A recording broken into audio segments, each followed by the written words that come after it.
Je crois que ce qui est en train de se passer est à la fois extrêmement douloureux parce que Chérubin Okende, nous l'avons côtoyé. On a été de bons camarades au gouvernement. C'était quelqu'un de très affable. Et donc, nous sommes très touchés, très peinés par ce qui est arrivé.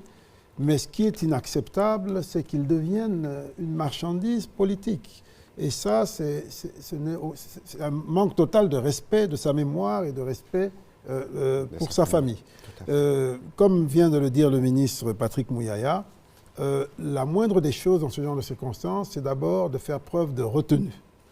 De retenue, c'est un temps de recueillement, un temps de deuil, et ce n'est pas de se lancer dans des accusations farfelues et politiciennes, qui d'ailleurs souvent essayent de cacher les véritables responsabilités. Vous savez, dans nos familles, parfois celui qui pleure le plus, quand on va gratter, Yendendoki, tout ça, mais Yentozarole la Mingi, c'est des choses qu'on connaît, mais bon, bref, je n'entre pas là-dedans. Je trouve simplement que c'est abject et ça n'honore pas notre pays. Ça n'honore pas notre pays. Ce qui est en train de se passer, comme l'a dit Patrick Muyaya, c'est une tentative d'installer le chaos, c'est la stratégie du chaos. Cette stratégie du chaos, ce n'est pas un phénomène nouveau.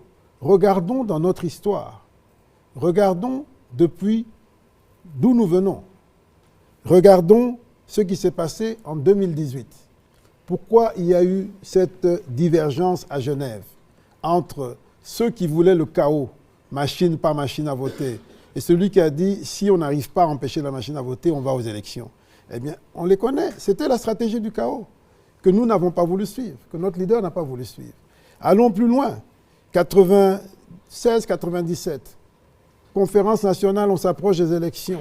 On n'a jamais été aussi proche des élections pendant cette transition. Cette stratégie du chaos venue du Rwanda, nous savons ce que ça a donné. Ça nous a amené, ça nous a fait faire les 40 ans de désert alors qu'on était à 11 jours de la terre promise. Eh bien, allons plus loin. En 61, 30 juin, indépendance, mois de juillet, stratégie du chaos. C'est la même histoire. Sauf que les acteurs de cette stratégie du chaos se déplacent, ils se rapprochent de plus en plus de nous, mais c'est exactement la même stratégie. Et donc, c'est une occasion pour que les Congolais se réveillent et qu'ils disent, ça, nous ne voulons plus, nous avons compris, nous ne sommes pas un jouet, nous ne sommes pas, nous, un laboratoire, nous sommes un pays de gens qui ont assez souffert de toutes ces ingérences, de toutes ces mains noires, externes avec des complicités internes, et ça, nous avons dit, stop, c'est fini. Et allons plus loin. Une seule question, sans entrer dans la polémique, parce qu'il faut respecter l'instruction. Mais en tant qu'acteur politique, on peut quand même se poser la question, la première question qu'on doit se poser, ou en tant que Congolais, c'est à qui profiterait ce crime, puisqu'il s'agit bien d'un crime. Eh bien, rien qu'avec cette question, on a déjà une bonne partie de l'éclaircissement.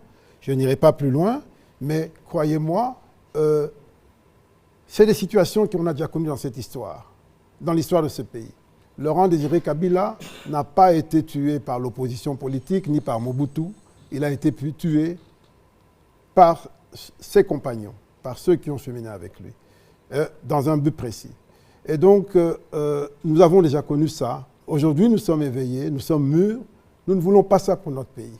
Nous voulons que notre pays progresse et qu'il sorte de cette parenthèse noire qui dure depuis 1997 et qu'il trouve sa liberté, qu'il se retrouve lui-même. C'est ça l'enjeu. C'est l'enjeu de cette élection. Raison pour laquelle beaucoup de gens ne la veulent pas. Parce que tous les signaux indiquent que cette élection sera l'une des meilleures en termes démocratiques, en termes de paix. Ce sera l'une des meilleures élections et ils le savent, mais ils n'en veulent pas. Donc levons-nous, soyons solides. Nous savons que nous prenons des risques.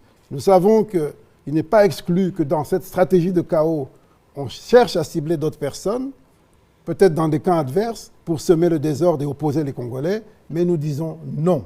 Nous ne voulons pas entrer dans ce jeu. Nous gardons notre pays. Nous n'avons que ce pays et nous y tenons.